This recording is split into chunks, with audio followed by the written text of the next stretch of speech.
नमस्कार बच्चों। हमने पहले वाले वीडियो में देखा कि इमोशंस क्या होते हैं, वो हमारे लिए कितने महत्वपूर्ण होते हैं और चाइल्डहुड में जो इमोशंस होते हैं उनकी क्या विशेषताएं होती हैं और उनके क्या अर्थ हैं।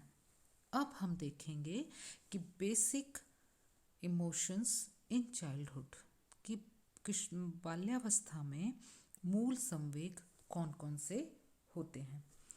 बालकों में संवेगात्मक विकास के संबंध में सबसे महत्वपूर्ण किंतु विवादास्पद प्रश्न यह है कि क्या बालकों में कुछ संवेग जन्मजात होते हैं। इस संबंध में बाल विशेषज्ञों में मतभेद है। प्रसिद्ध व्यवहारवादी मनोवैज्ञानिक वॉटसन का कथन है कि बालकों में कुछ संवेग जन्मजात होते हैं।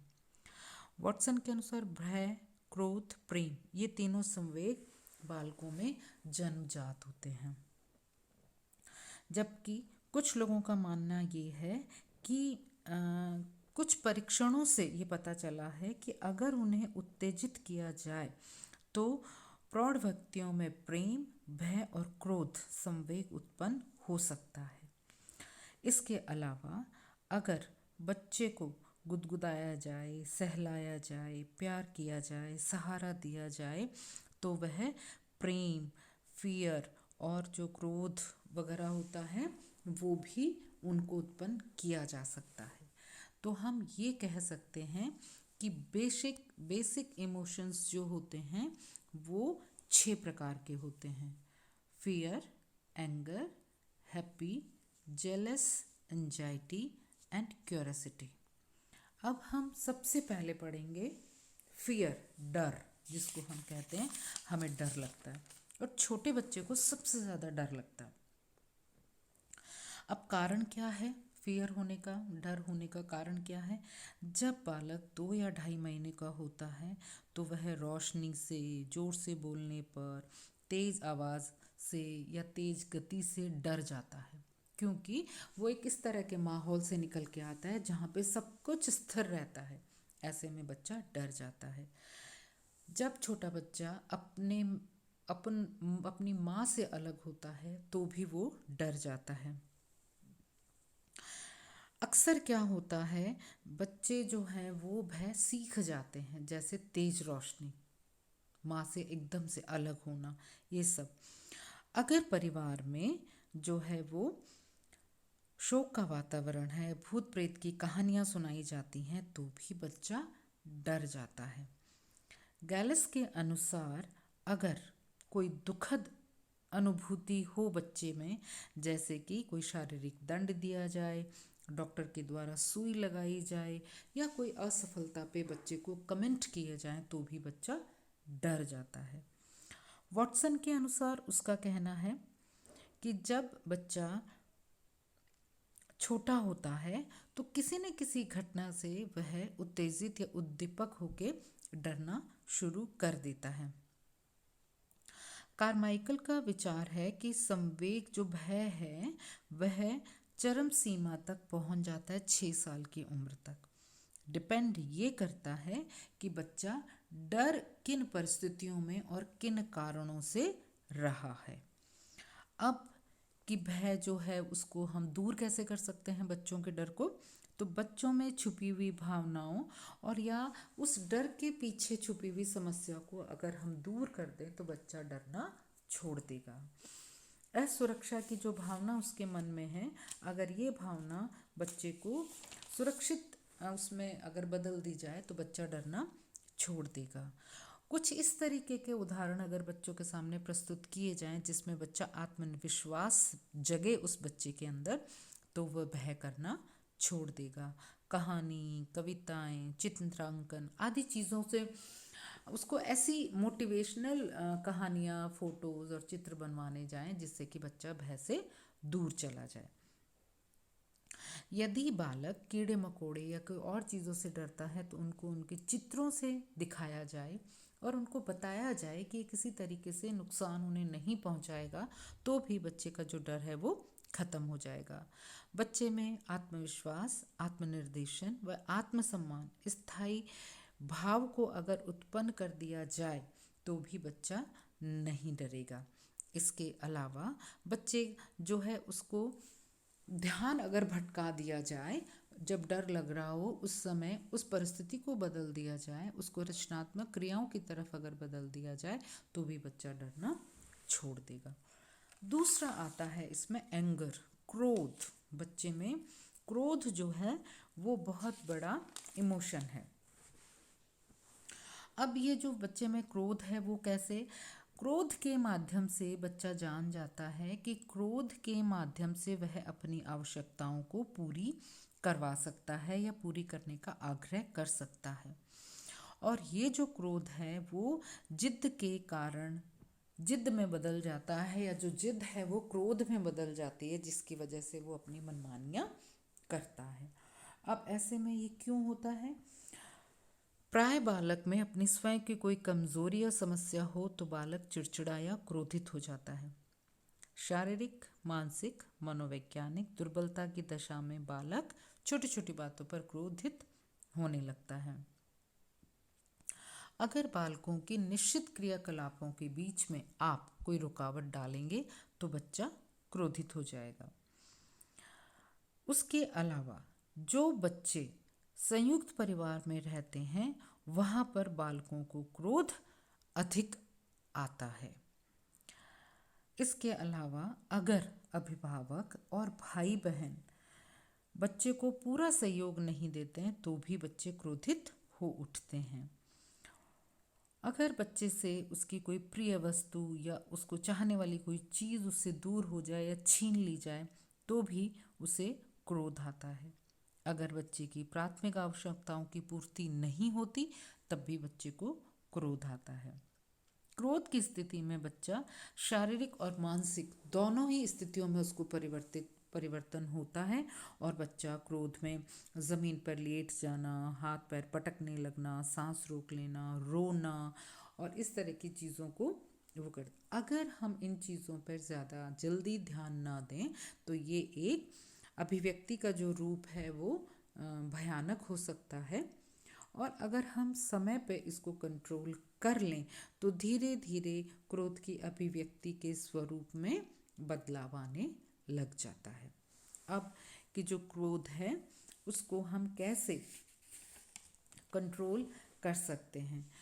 अगर वह कंट्रोल मतलब क्रोध प्रकट करने की दिशा में प्रतिकूल प्रभाव पड़ रहा है और चिड़चिड़ापन हो रहा है तो हमें इस बात का ध्यान सर्च करना पड़ेगा कि बच्चा क्रोध क्यों कर रहा है, उसके क्रोध में क्या मूल कारण है। बालकों की इच्छाओं, रुचियों और आवश्यकताओं को पूरा ध्यान रख के बच्चों की स्वाभाविक क्रियाओं में कभी भी बाधक नहीं बनना चाहिए। आयु के अनुपात में बालक की क्रिया मतलब जिस उम्र में का बच्चा है उससे उसी उम्र की क्रियाओं की अपेक्षा करनी चाहिए, उससे ज़्यादा की नहीं। प्राथमिक जो आवश्यकताएं हैं वो बच्चों की ज़रूर पूरी करनी चाहिए जिससे बच्चा क्रोधित ना हो। ध्यान रहे कि बालक की जो सेट दैनिक प्रतिक्रियाएं या क्रियाएं हैं उनमें किसी तरह की कोई बाधाएं उत्पन्न ना हो। बालक के स्वास्थ्य का भी पूरा ध्यान रखना चाहिए जिससे कि बच्चे को क्रोध ना आए और वह वातावरण से समायोजित कर सके। इसके अलावा शारीरिक, मानसिक व सामाजिक समायोजन में बच्चा जो है वो इस तरह का व्यवहार करे और उसके सामने हम भी इस तरह का मॉडल व्यवहार प्रस्तुत करें कि बच्चा क्रोधित ना हो। तीसरे तरह का जो इमोशन है बच्चे के अंदर वो है हैप्पी या लव, प्यार का इमोशन। आपने देखा होगा छोटा सा बच्चे का जब मूड बहुत अच्छा होता है तो बालक के अंदर सबसे पहले हैप्पी या प्यार बच्चे के अंदर जन्मजात होता है। वो अपनी माँ को देख के मुस्कुरा देता है, माँ की उंगली को कस के पकड़ लेता है और जब वह अपनी माँ को देखता है तब उसकी आंखों में जो मुस्कुराहट होती है वो प्यार और हैप्पीनेस की है। जब बच्चा माँ की फीड करता है तो उसको जो हैप्पीनेस मिलती है वो बिल्कुल अलग होती है। धीरे धीरे जैसे जैसे आयु बढ़ती जाती है स्नेह का स्तर और स्नेह का जो क्षेत्र है वो बढ़ता जाता है और बच्चे का जो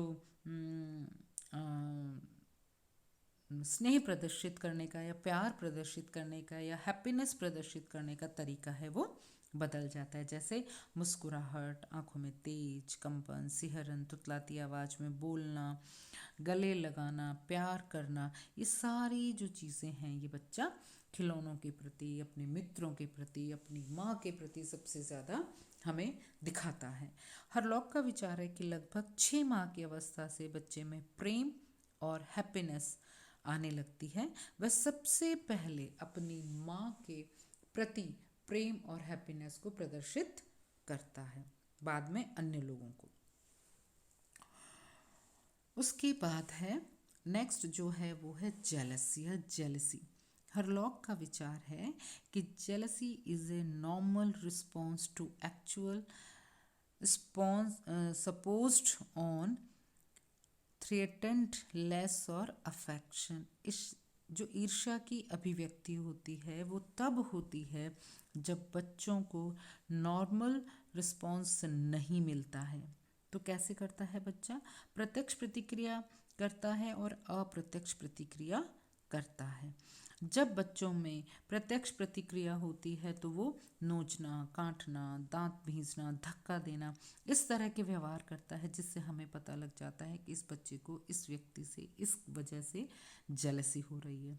और अप्रत्यक्ष क्रियाओं में बच्चा जो होता है वो बेड वेटिंग करना, थंब सकिंग करना, नेल बाइट करना, इस तरह का वस्तुओं को तोड़ना, फेंकना, गुस्सा करना, गाली देना, तीखे प्रहार करना, ये सब जेलसी के ही लक्षण है जो हमें वो दिखाता है कि मुझे किसी व्यक्ति से, जैसे उसकी माँ किसी और को ज़्यादा प्यार करे तो बच्चा इस तरह का व्यवहार करना उसका स्वाभाविक है। अब उत्पत्ति के कारण क्या हो सकते हैं? नए शिशु के आगमन पर माता द्वारा उसकी अधिक देखभाल, माता पिता का सभी बच्चों से समान व्यवहार ना करना, माता पिता का अत्यधिक व्यस्त रहना, भाई बहनों में अधिक अंतर होना, और माता पिता जब उसको संपूर्ण सुविधाएं नहीं प्रदान करते हैं तो विद्यालय में कुछ परिस्थितियां ईर्ष्याजनक होना, ये सारी जो चीज़ें होती हैं वो हमारे अंदर ईर्ष्या पैदा करती हैं।